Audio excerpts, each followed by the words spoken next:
the fact that there's even, I guess, this idea of what being on track means. It's like you say on track, and I know exactly what you mean by that. Exactly, that's kind of broken, right? Yeah, but it's like, what does that even truly mean? What are you measuring? What are you deciding is important that makes you on track? And so I guess that's sort of coming back to that idea. It's like, it's more about the process than the actual outcome, or what you choose to measure and what you choose to value. That comes out of that process, I guess.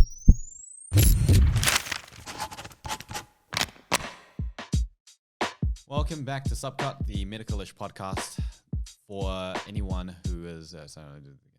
Welcome back to... Welcome back to Subcut, the medical-ish podcast where we get under the skin for issues that might be interesting if you are a high school student or a medical student or a current doctor or just anyone interested in healthcare. My name is Justin. I used to be a doctor. My name's Niel. I'm a fourth year medical student. My name is Emma. I'm a third year physiotherapy student. So let me paint you this picture. You have just finished medical school and you've spent the last 6 years of your life studying. So let me actually ask this question for you guys. Oh, God. How much medical knowledge does a first year, fresh new grad from medical school, how much medical knowledge do they actually have? Compared to what? So let's say that 100% is I can look at most cases and confidently diagnose and know what the next steps are in terms of how to manage it. And then 0% is I just don't have any idea. So if 0% is like a lay person who would just look at something and say, okay, something seems wrong, but I don't know what it is. And 100% is actually knowing exactly what to do. Yeah. 30%? Well, I would have said actually a much higher percentage initially, but after some of the previous runs I've done, I've actually sort of been able to appreciate how in-depth these specialties are. A year ago, what would you have said? A year ago, I probably would have said 60. Yeah, 50, 60%. I often hear that when I ask this question. But now I'd say probably like 40s. That sounds quite confident. Yeah. So I think that's actually more naive. It's common though, that number, because a lot of people will think that when they exit out of medical school, they have all the medical knowledge that they need to be a doctor. It's about application as well, though, right? Not even just application. They should actually be able to apply a lot of that knowledge. So what they've learned, they should be able to apply most of it, or at least know how to apply the knowledge, even if they've forgotten the stuff itself. So they could look it up again, but they'd know how to apply it.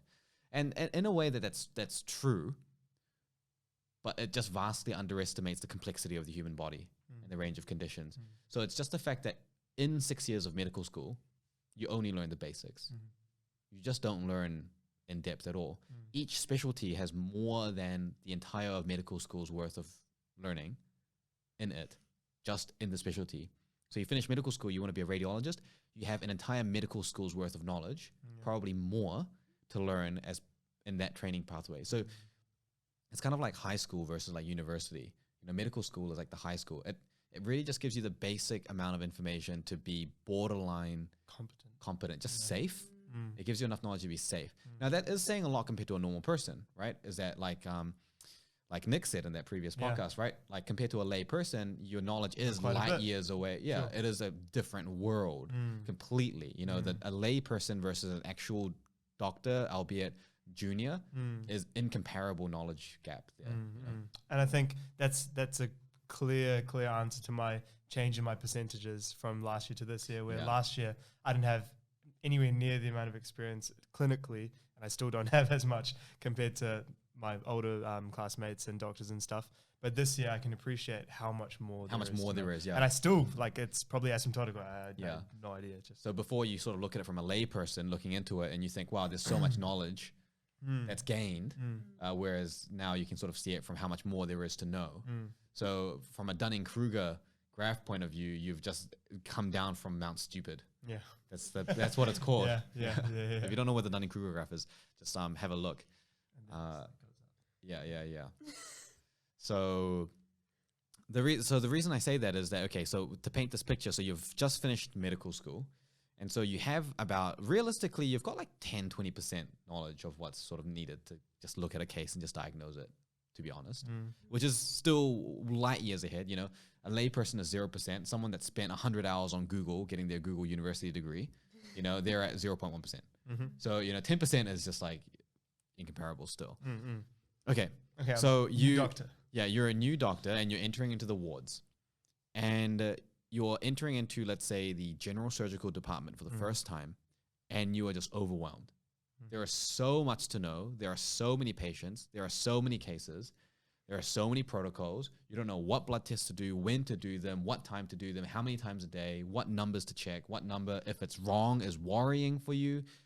And all of these have distinct answers to them, let alone what happens during the operation specifically, let alone how to manage any of the complications, how to manage the patient properly preoperatively. And there's so many things you don't know. It is overwhelming. You're doing this run, and then so you've got your registrar and your consultant above you who's supervising, and you get bits of learning here and there, and you're learning most of it on the go. But you are really thrown to the deep end, seriously. And then so you do your ward round for that day, and you figure out the plans, you execute all those plans, you book everyone for their scans that they need, so they get their CT scans or their MRI, and then they're booked in for their surgery, so they go to get their surgery. You make sure that you follow the protocol so that they get all the preoperative checklists done. You make sure that when they come back to the ward, you've checked them out to make sure there's nothing concerning. You've used your medical school knowledge to do a physical examination, and you've realized, okay, this is a stable patient who I'm not worried about, and you're developing that sense of acumen.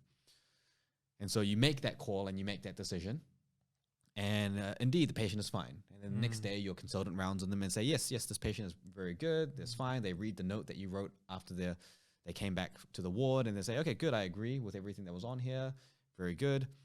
You keep doing that, and now sort of 2 weeks later, doesn't seem like a lot of time, but when you're working as a doctor, 2 weeks goes by both quickly and in an eternity. You gain so much experience in that first 2 weeks.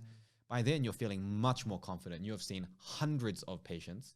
You've seen the same condition dozens of times. You have reviewed so many patients you can't even keep count of, and you are just a machine.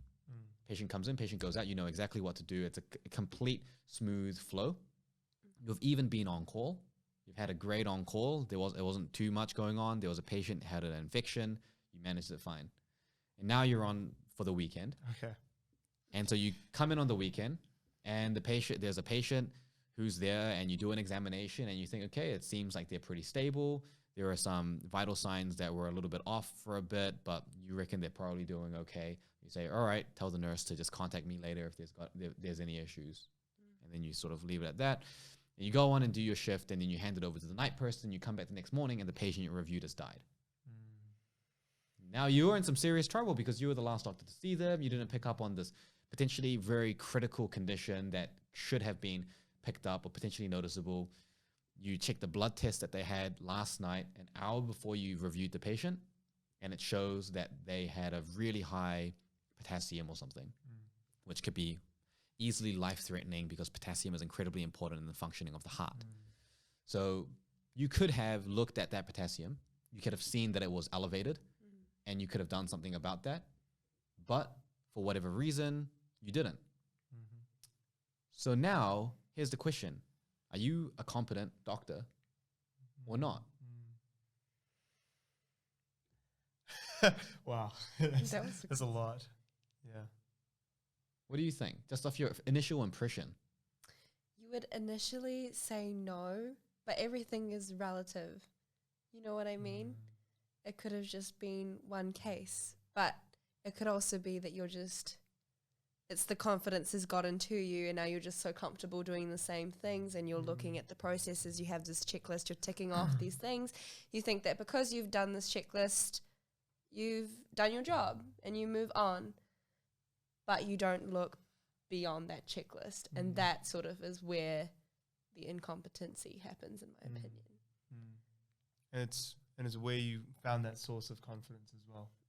You'd be using it as, from all your previous experiences and stuff, and all the other ones that went smoothly, but then you come across this one, and through your overconfidence, that was, I guess maybe like a false sense of confidence, and maybe to some extent negligence as well because of your confidence. But we don't even know, resulting right? in that. Because it could have been that everything else would have been fine. I think this question becomes really hard to answer if we look at it as just the case. If we look at it at just what happened in this case, I think then from that point of view, there was a standard that wasn't met. Okay, that's not arguable in this particular one case. But when we're extrapolating to the ability of the doctor as a whole, I don't think it's really possible to even answer that. Maybe they just had a really rough night. Exactly. It's a relative, But did they systematically also not check the potassium of every other patient that they had reviewed? Right. And this was the first time they got unlucky. So now it's a really different picture. And if there was a doctor that consistently did not check the blood tests of any patient they reviewed, would they be competent? No. That's a no. That's just a straight no. And so I think the question now shifts from, are they good or bad, or do we make a judgment based on someone's specific outcome and we're looking at that, or the other things that they were doing well? They got through however many consecutive days. They saw 200 patients. They discharged, 200 patients during the 2-week period of time. They reviewed 50 different patients. They had, 14 ward rounds. There were all these markers of experience that would have said, oh yeah, therefore this person would be an experienced, competent doctor. But if you actually really look at the processes behind what makes a difference, maybe that was all irrelevant. Maybe 200 consecutive times they'd made a mistake. Maybe every single day, every single time there was something there, and that would have gone completely missing if they hadn't actually been measuring what really mattered over time, which is more about that process rather than that outcome. Right. Yeah. And it might have just been that those previous 200 times, the redundancy that's built in the system would have been their safety net. That might have been why they didn't slip through, but this time it was. But the question still stands, and like you said, how are we going to measure whether this person was competent or not? Yeah, well, well, so the only option is to then do a review of that person's system, right? And then the process. And this is the exact same trend and pattern that I see with my students, right? And that I see with not just my students, but just people around in general, even just hearsay from family, friends that I hear.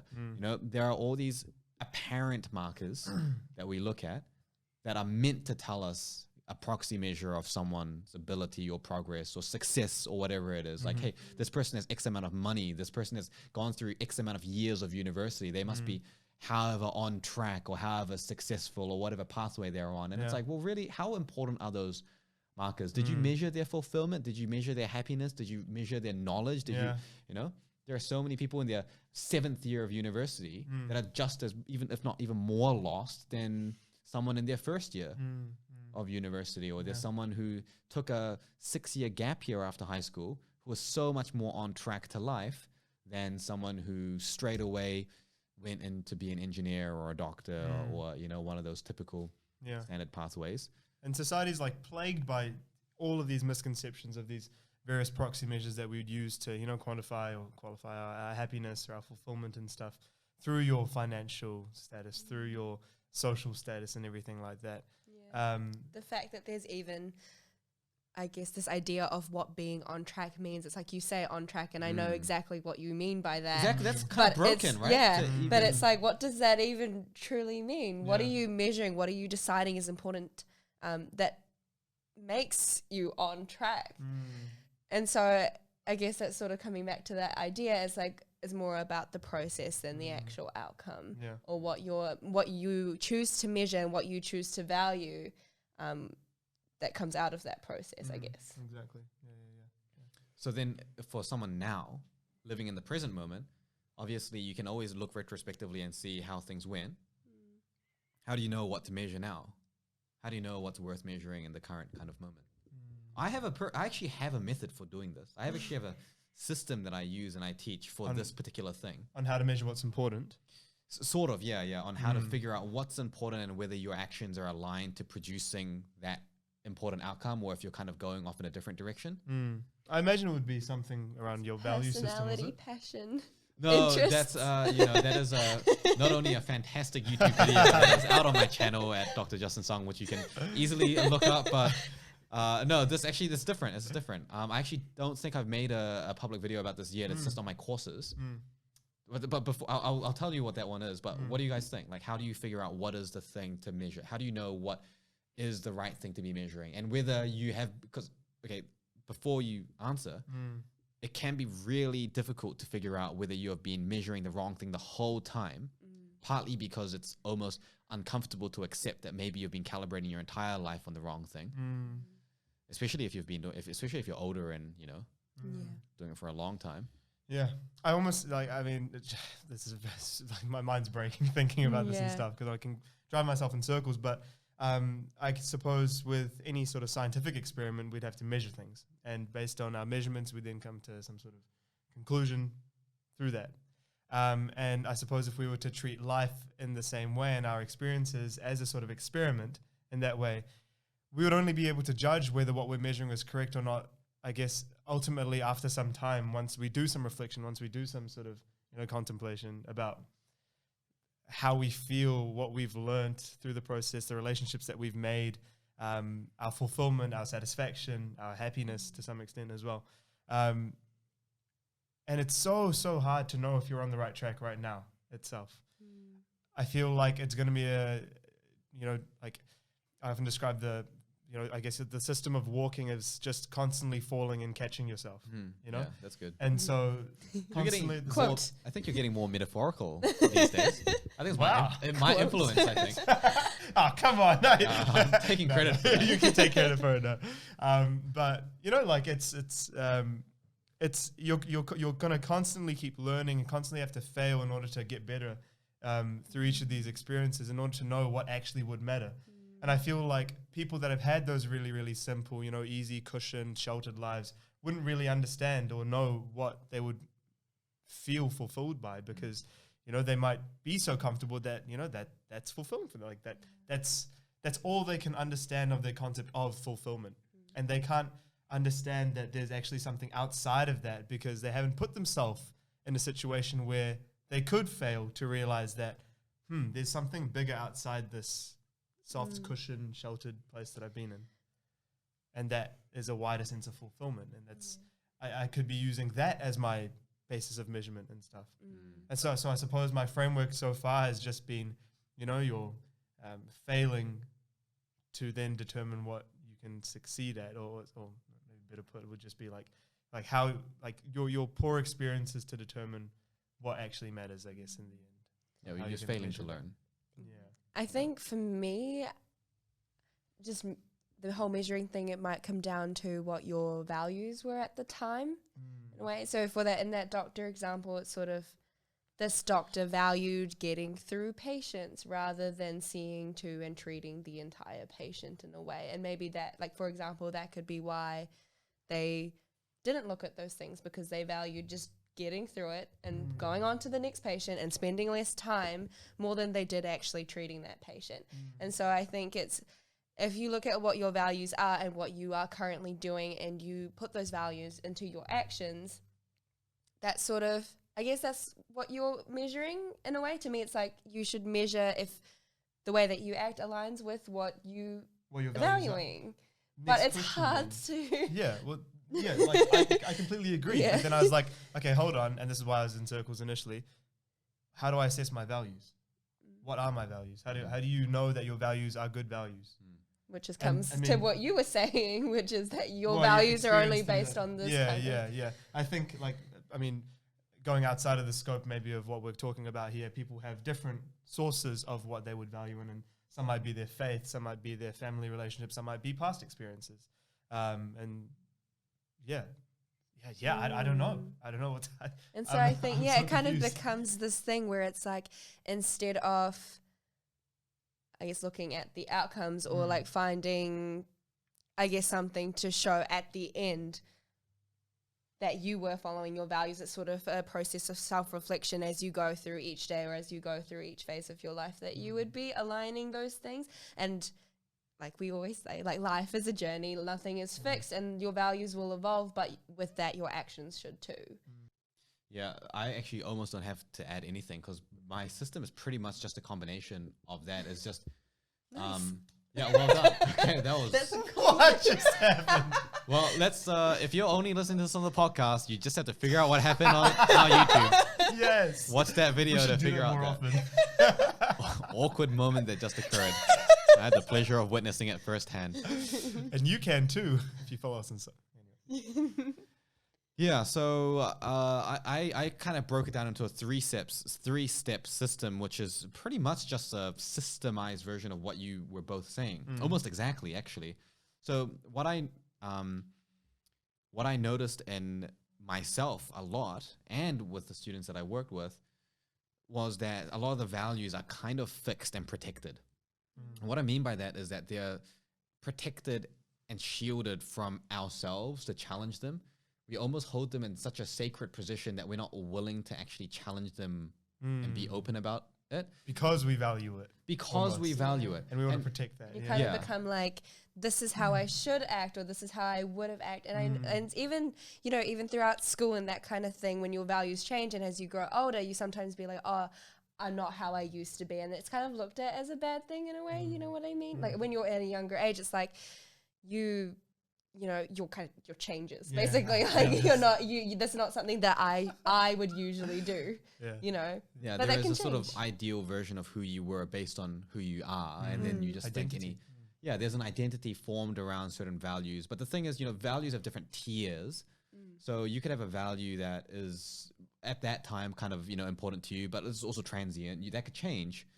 Like you might really value family at one point in your life, and then at some point you might think, actually, you know, I'm not super keen on having a family anymore. I'd rather be solo or something like that, right? So that kind of thing can be malleable, and there are obviously other values that are much more core and rooted, but it's really hard to actually see that when just the concept of values is just arbitrarily sort of locked in place. And I don't want to get into the super detail, but actually, Niel, I've talked to you about this before as well. I remember a couple years ago, a few years ago, having this jogged my memory. a similar conversation around the idea of religion. Oh yeah. Which is that, you know, if you want to be religious, you should actually be actively challenging your faith and religion and challenging your thoughts around it to reach some kind of processed conclusion, right? So I think it's the same for any belief. Not just a value like being religious, but being ambitious, being, for me, like efficient, being whatever. Being challenged, yeah. in a nutshell, yeah. So I think the step number one is identify, you know, how fixed and how locked in place are some of the values that you hold. And I think if you really critically ask yourself that question, I think a lot of us will be very disappointed in ourselves and how fixed we are. I definitely was. I certainly was. And so yeah.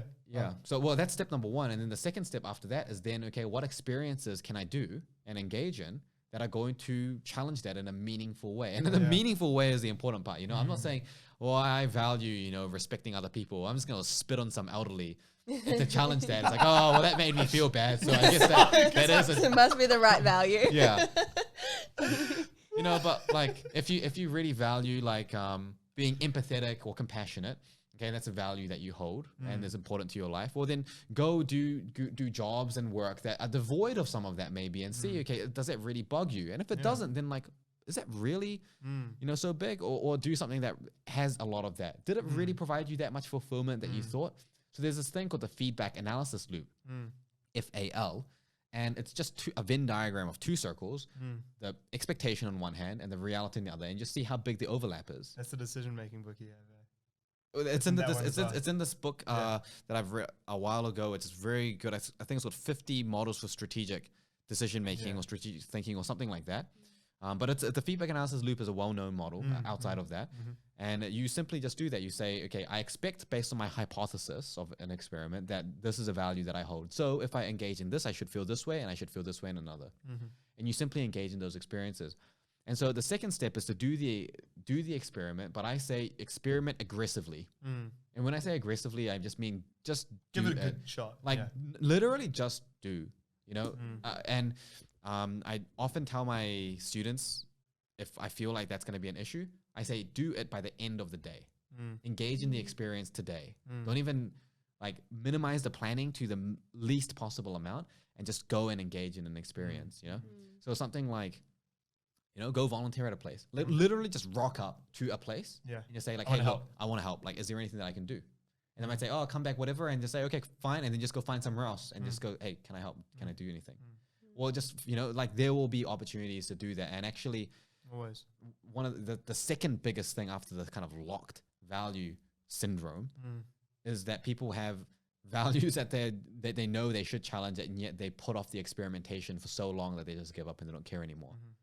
And then the third part is just getting that constant feedback and iteration. And it's even just, I mean, it's even going back to the challenging your values part. It's just sometimes there are values that we are told to have, I feel, from family, from society, from just the people that you surround yourself, even what you read. You know, we've internalized. We can be influenced very easily, and it's sort of, you know, there's lots of different things that make up what a good person is. And so just because your values aren't necessarily the same as someone else's, it doesn't mean to say that there's something wrong with that or that you need to change that. It's just kind of about that whole process thing. It's like, what do you value? Find actions that align with those values. Let me be controversial here and actually take that even a step further. You could be someone that gains enjoyment from literally just murdering people. Sure, yeah. Okay? And inherently, is that wrong? Yes. Says who? Says God. Yeah. So if you're gonna get that sort of response, no, but So if a lion kills its prey, is that wrong? No, well, but why? So at what point of the species of the, you know? So what if a monkey kills another monkey? And what if the chimp kills another chimp? You know, like basically the idea is like, you know, ethics in general. There is no ethical principle that is dictated as it being inherently right and wrong. It's something that we have decided and established being right and wrong. Great example of this is like slavery. Slavery was just the norm. You know, you don't have a slave, you must be poor, not like you're ethically whatever. Yeah, well, yeah. I feel like, I mean, I don't want to go into the apologetical sort of arguments and stuff for this. I don't know. It's probably not the same, like the correct audience and stuff for that. But like, I definitely hear what you're saying though. Yeah. I mean, the point is that not only virtues and beliefs that we feel like we should have, but even the ones that we commonly accept that it's good to have, we're simply just saying that we're not willing to accept the consequence of violating that. That's basically it, right? I mean, even if you are, you know, if it's a religious point of view saying that you're ethically a certain way, well, why don't you just do that? You're scared of burning in hell for eternity? Pussy. You know, like that's really, it's like a consequential sort of, you know, approach there. Like the virtuistic approach doesn't really exist, because the virtuistic approach means that there is the virtue that you should abide by inherently, but that virtue was assigned by either, you know, a religious reason or from a societal reason, and the failure to abide by that virtue results in some kind of consequence or punishment. So if that virtue makes you feel good, well then good, like you're doing it and it feels good, you're going to do that. But if a virtue makes you feel bad, being in a certain way makes you feel bad, then are you going to keep doing that? Well, if you don't do that, there might be a consequence to it. And so if you're not willing to suffer the consequence, you're going to have to abide by that virtue. And it's kind of the same. Like we might think that academic achievement is really important to us. It's a value that we hold. And maybe that was a value that was instilled to us by our family or by our culture, whatever it is. Well, look, there's either you follow the virtue because it's fulfilling for you, or you abandon the virtue. And it's fine too, as long as you're willing to accept the consequence of it. And at a certain point, there's a line where the consequence becomes too great. For example, killing someone, there's going to be a serious consequence to that. Yeah.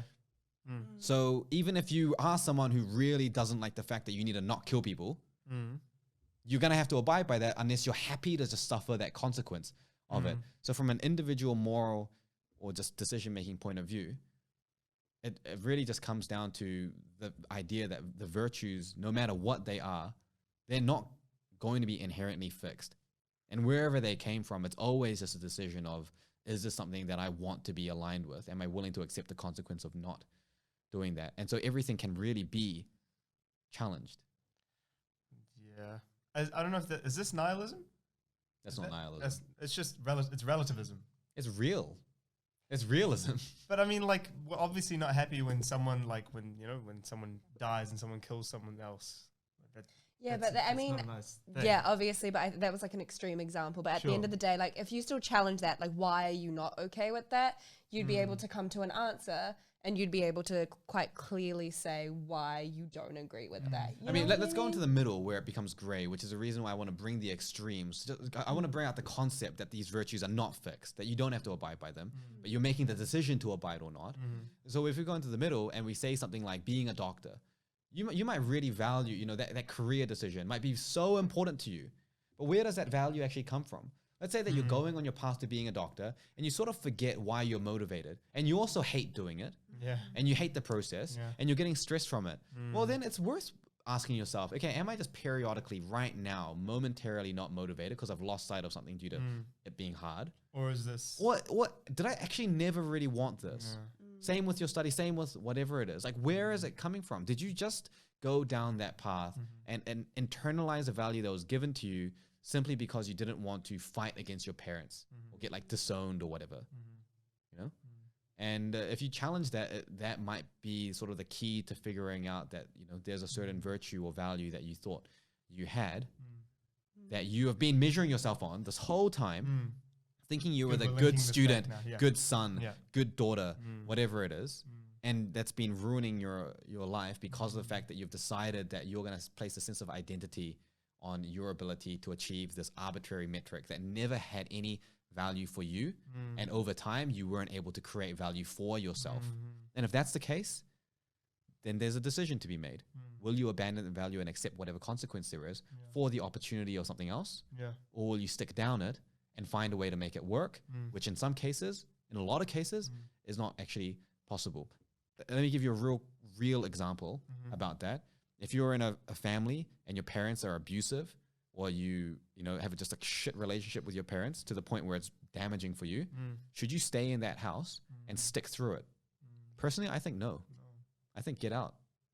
I think no, but there's lots of other reasons why someone can tell themselves that they should Exactly. stay. You know, I have to look after my parents. Like they have their own things going on. I need to be able to support them. Like financially, it's the best option for me, blah, blah, blah, blah, blah.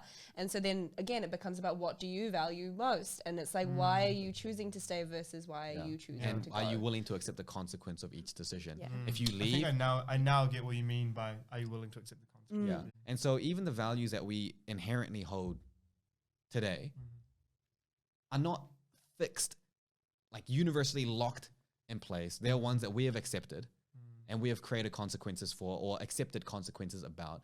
And so if even those values are in a way, you can see it as malleable, then the value of staying at home when you're getting beaten up by your parents and the alternative is you find a job and find another place to live and you might get disowned by your parents, but potentially actually have a life worth living, versus trying to find a way to change your parents or protect, those types of situations where there's no win condition. It's a lose-lose and you figure out how you want to lose and what you want to accept. Then I think that decision really needs to be made a lot more clearly. And I think staying in the middle is the worst decision of all, because weirdly enough, I don't know why, but when I post videos about studying effectively, a lot of the people that actually message me about it are people who are in situations where they have no ability to access good education because they are locked in by their parents or something. I'll talk to people message me like they're living in like India or Sri Lanka and they are in a situation where their parents are like really, really, it's a not good situation. And they're asking me for advice, like, should I move out?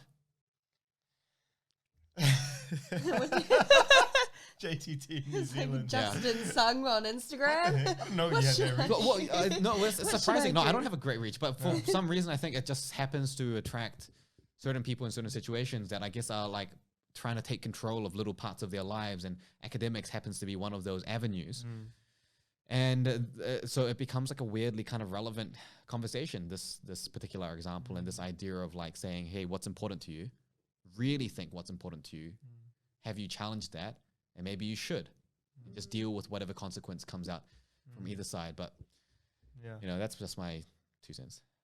Yeah, 2,000 cents. No, but yeah, I feel like we went tangential there, super, super deep, got really sad, but then I think we sort of linked it back. But essentially, I think to summarize, maybe you guys could do a better job of this as well, but it's essentially a combination of trial and error and it should be trial and error. It should be you constantly reevaluating yourself and putting yourself in these situations where you challenge your values, which are important to have, but